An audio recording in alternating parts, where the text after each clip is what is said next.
என்னடா மரியாதை மச மசன்னு உட்காந்துருக்கீங்க? வாங்க. அன்னைக்கு வாரியலான்னு கேட்டதுக்கு எல்லாரும் செம்மறியானத்தின் தலையாட்டினீங்க. இப்ப என்னாச்சு உங்களுக்கு?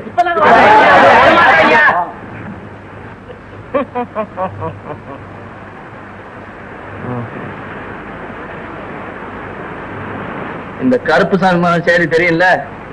எவன் வந்தாலும் வரலனாலும் நான் தனியா போய் மீன் பிடிச்சிட்டு வந்துருவேன். ஆமா நான் வரேன்.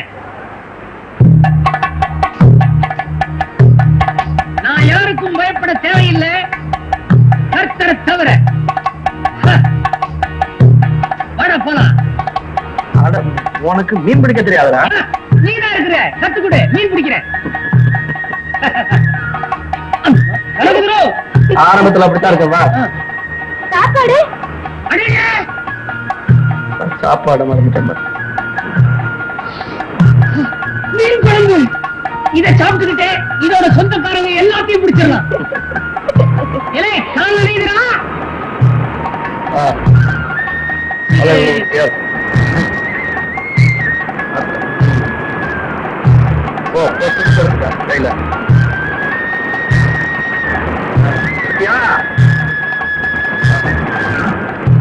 போடு துடு போடு.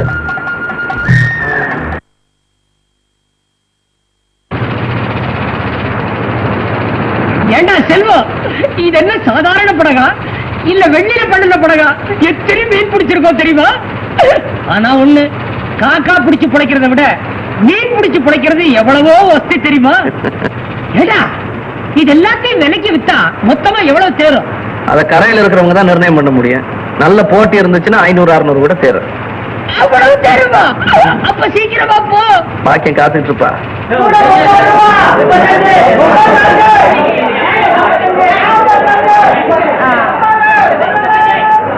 வாங்க வாங்க, 10 ரூபா தங்க தகடாட்ட மீன் வந்திருக்கு, வந்து அள்ளிட்டு போங்க.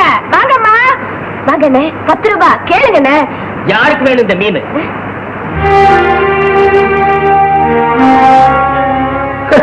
ஊரை மீறிட்டு மோட்டர் படகுல போய் பிடிச்சிட்டு வந்த மீனை விலை கொடுத்து வாங்குறதுக்கு இங்க யார் ரோசம் கட்டு போயிடல. நல்லா சொன்னீங்க முதலாளி. தாசர், உன்னால எவ்வளவு முடியுமோ கொடுத்துட்டு எல்லா மீனையும் எடுத்துட்டு போய். நீ சும்மா கொடுத்தா கூட இங்க யாரும் வாங்க மாட்டாங்க. அப்ப இந்த மீனெல்லாம் என்ன பண்ண சொல்றீங்க? என்ன பண்றது? முடிஞ்சா 3 பேர் தின்னுங்க, இல்ல தென்னை மரம் இல்ல உரமா கொட்டுங்க.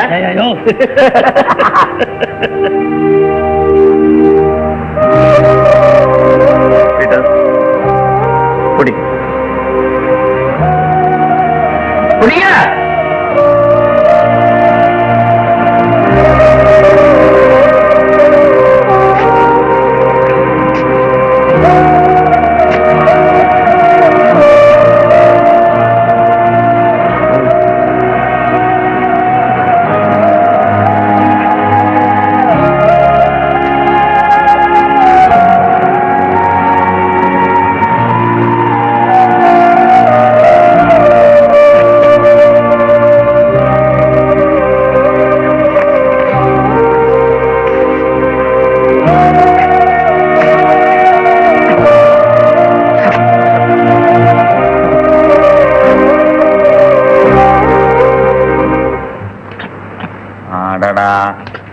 என்ன பிள்ளைப்பா இது? மீன் வைக்கலங்கிறதுக்காக இப்படியா கண்ணு முன்னு தெரியாம குடிப்பாங்க? சுயநினைவுல இருந்தாலே ஏறாது. இப்ப சுத்தமா மயங்கி கிடக்குறான். இப்ப சொல்லி என்ன பிரயோஜனம்? பீட்ரு, நாளைக்கு பிடிக்கிற மீனெல்லாம் எடுத்துக்கிட்டு மண்டபம் கரைக்கு வந்துருங்க. அங்க விக்கிறதுக்கு ஏற்பாடு பண்ணிருக்கேன். இந்த ஊர்ல பிடிச்ச மீனை மண்டபத்துல கொண்டு போய் வித்தா அந்த ஊர் ஜனங்க ஒத்துக்குவாங்களா? அந்த குப்பத்து பஞ்சாயத்துக்கு பணம் கட்டிட்டா எல்லாரும் ஒத்துக்குவாங்க. என்னமோ, முதல்ல இவரை பிடிப்போம், அதுக்கப்புறம் மீனை பிடிப்போம்.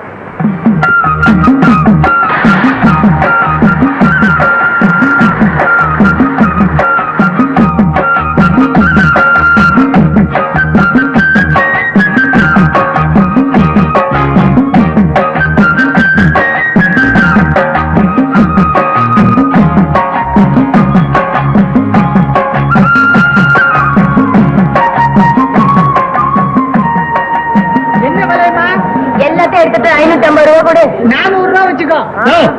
என்னங்க 400 ரூபா கேக்குற? என்ன மீன் நினைச்ச? அத்தனையும் பால் சொரா.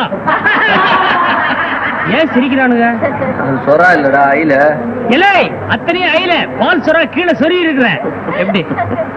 500 ரூபா வச்சுக்கோ. யோ, உனக்கு வேணா எனக்கு வேணா.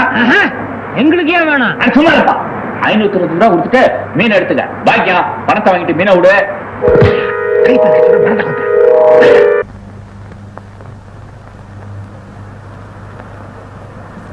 தில்ரா, ஏண்ட வடிவேல பகச்சிக்கிட்டு இந்த குப்பத்துல யாரும் வாழ முடியாது தெரியுமா? நாம வாழ்ந்து காட்டுவோம்னே. அது ஓ இஷ்டம். வடிவேலுவே நாங்க பகச்சுக்க முடியாது. அவங்கிட்ட நாங்க நிறைய கடன் பட்டிருக்கோம். நீ இனிமே இந்த வீட்டு பக்கமே வராது. நீ வந்தேன்னா அவனால எங்களுக்கு தொந்தரவு வரும். என்னால யாருக்கும் எந்த தொந்தரவும் வேணாம். நான் வரேன். போற. நீ இனிமே இந்த வீட்டு பக்கமே வராது. நாச்சுபத்து வாங்க வாங்க. வர்றது இருக்கட்டையா, முதல்ல என்கிட்ட வாயின கடனை எண்ணி வை. கொஞ்சம் பொறுங்க. இப்படி திடீர்னு பணத்தை கேட்டா நான் எங்கெங்க போவேன்? அதான் வீட்டுல வச்சுட்டு கொலாவறீங்களே செல்வம், அவன் தான் இப்ப நல்லா சம்பாதிக்கிறானே, அவன்கிட்ட வாங்கி கொடுக்கறது. ஒருத்தனுக்கு உதவி செஞ்சுட்டு கை நீட்டுற ஜாதி நான் இல்ல. இது நான் பட்ட கடை, நான் தான் தீக்கணும். ஓஹோ, அவ்வளவு ரோசம் இருந்தா விற்க கூடாத வித்தாவது பணத்தை கொடுக்கலையா? நீ கொடுக்க வேண்டிய பணத்தை இன்னும் ஒரு வாரத்தை திருப்பி கொடுக்கலன்னா நான் ரொம்ப பொல்லாதவனா மாறிடுவேன். வாடா. அந்த துடுப்பு எடுமா. எதுக்குப்பா? எடுமா எடுமா. இந்த உடம்புல உயிர் இருக்கிற வரைக்கும் என்னால உழைக்க முடியும். எதுக்குப்பா இந்த வயசான காலத்துல கடலுக்கு போறீங்க? இந்த வடிவேல் என்ன வார்த்தை சொல்லிட்டான் பாத்தியா? அவன் கடன் அடைக்காம கையால சோறு திங்க மாட்டேன்.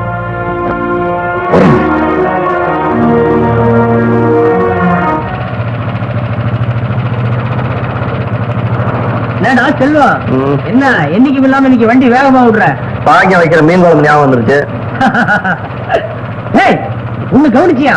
எந்த தண்ணியை நம்பி மீன் வாழுதோ அதே தண்ணியில கொதிச்சு குழம்பாவது. ஆமா, அதே மாதிரிதான் மனுஷன் கூட எந்த தரையை நம்பி வாழ்றானோ அதே தரையில தான் போடுறான். என்னடா கூட்டாங்க? அதான் நானும் பாக்குறேன். சீக்கிரமா விடு. வயசான காலத்துல கடலுக்கு போய் உயிரை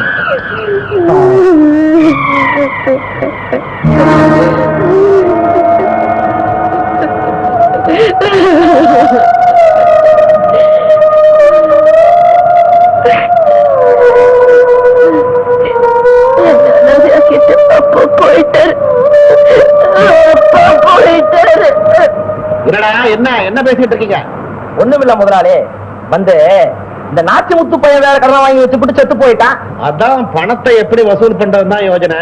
முதலாளி, செல்வம் எப்படியும் பாக்கியத்தை கல்யாணம் கட்டிக்குவான். அப்படி நடந்துட்டா பணம் உங்களுக்கு சுலபமா கிடைச்சிடும். அப்படி நடந்துட கூடாதுடா. நாச்சி முத்துக்கு கடனா கொடுத்தேனே, அவனுக்காகவா கொடுத்தேன்? அவன் பொண்ணு ஒத்தி இருக்காளே பாக்கியம், பணத மனசுல வச்சுட்டு கொடுத்தேன். விடுவானா?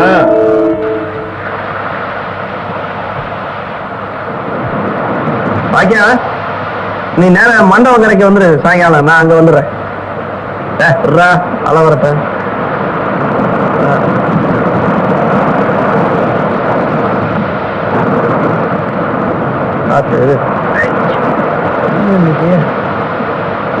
எச்சரிக்கை எச்சரிக்கை, ஒரு முக்கிய அபாய அறிவிப்பு. வங்கக்கரையில் மையம் கொண்டிருந்த புயல் சின்னம் கிழக்கு கடற்கரை ஓரம் நகர்ந்து வருவதால் அடுத்த 12 மணி நேரத்திற்குள் பலத்த மழையும் புயலும் இருக்கும். மீனவர்கள் எச்சரிக்கையாக இருக்க வேண்டும். யாரும் கண்டிப்பாக கடலுக்கு மீன் பிடிக்கப் போக வேண்டாம். எச்சரிக்கை எச்சரிக்கை.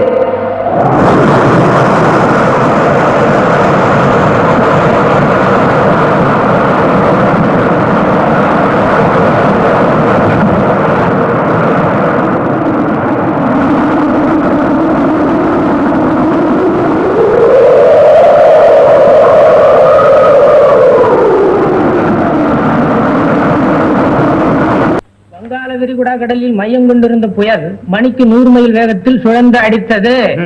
15 மோட்டார் படகுகளும் நூற்றுக்கணக்கான நாட்டு படகுகளும் கடலில் மூழ்கிவிட்டது. மீட்பு பணியில் ஈடுபட்ட அதிகாரிகளின் தகவலின்படி இந்த புயலில் மண்டபம் அதை சுற்றியுள்ள பகுதிகளிலிருந்து கடலுக்கு சென்ற மீனவர்கள் அனைவரும் உயிர் இழந்ததாக தெரிய வருகிறது.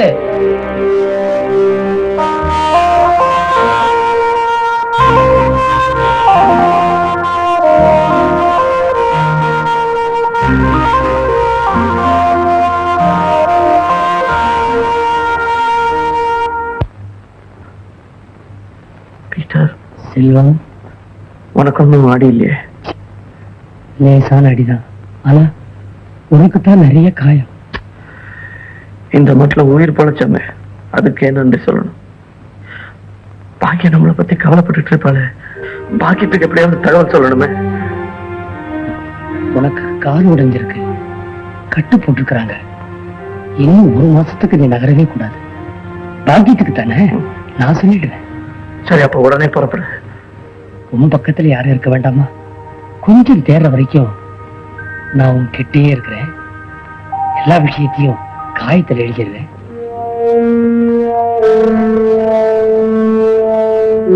என்னங்க முதலாளி கடுதாசி எங்கிட்ட இருந்து வந்திருக்கு? அந்த பாக்கியத்துக்கு இந்த செல்வம் பையன் எழுதின கடுதாசி. புயல்ல செத்துட்டு தான் நினைச்சிட்டு இருந்தேடா, உழைச்சிட்டான்.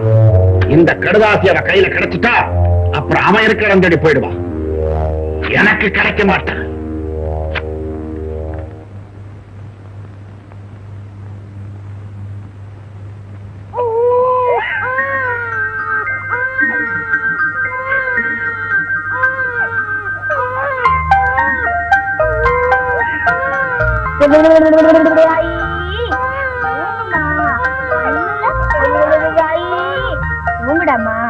தனியாதான் இருக்கா. சும்மாடா.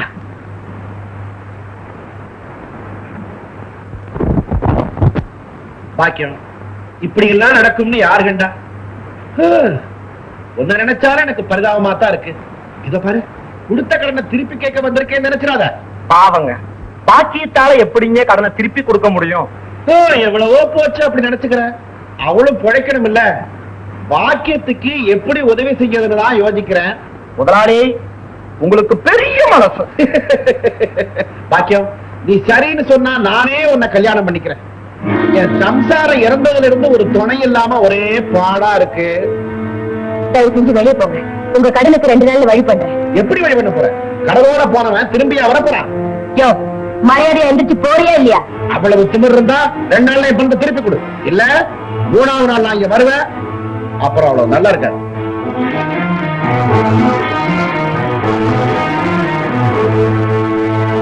செல்வம், இனிமே நீ எதுக்கும் கவலையே பட வேண்டாம்.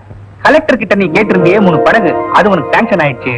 அதோட உடஞ்சி போன படகுக்கும் இன்சூரன்ஸ் பணம் கிடைச்சிடும்.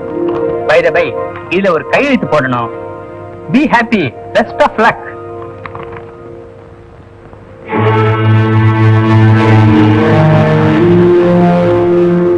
ஓடிட்டா எங்கிட்டாவது பக்கத்தூருக்கு பொழப்பு தேடி போயிருப்பா.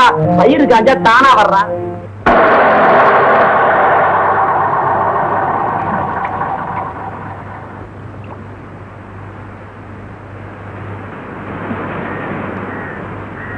பாக்கியம், அட செல்வண்ண, நீங்களா? பாக்கியம் இல்ல, அவங்க ராவோட ஊரை விட்டு போயிட்டாங்க. அவ எங்க போயிருக்கான்னு தெரியுங்களா? அவங்க எங்க போனாங்க, என்ன ஆனாங்கன்னு எங்க யாருக்குமே தெரியாது.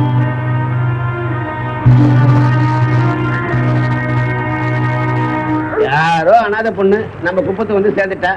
நல்லபடியா பெத்து பொழைச்சா சரிதான்.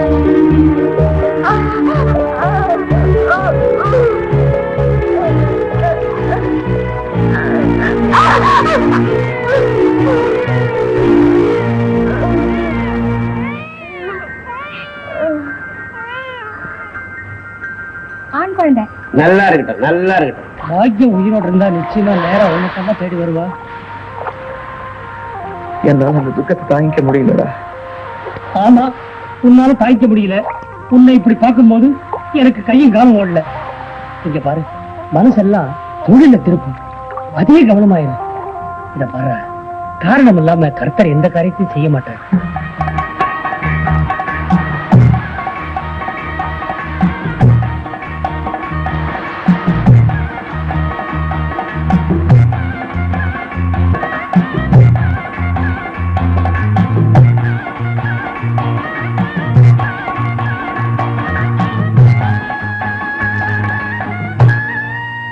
அட பாக்கியம், ராசாத்தி, என்ன எந்த ஊருக்கு வந்திருக்க? இதான் எங்க அத்தை ஊரு. நாங்க திருவிழாவுக்கு வந்தோம்.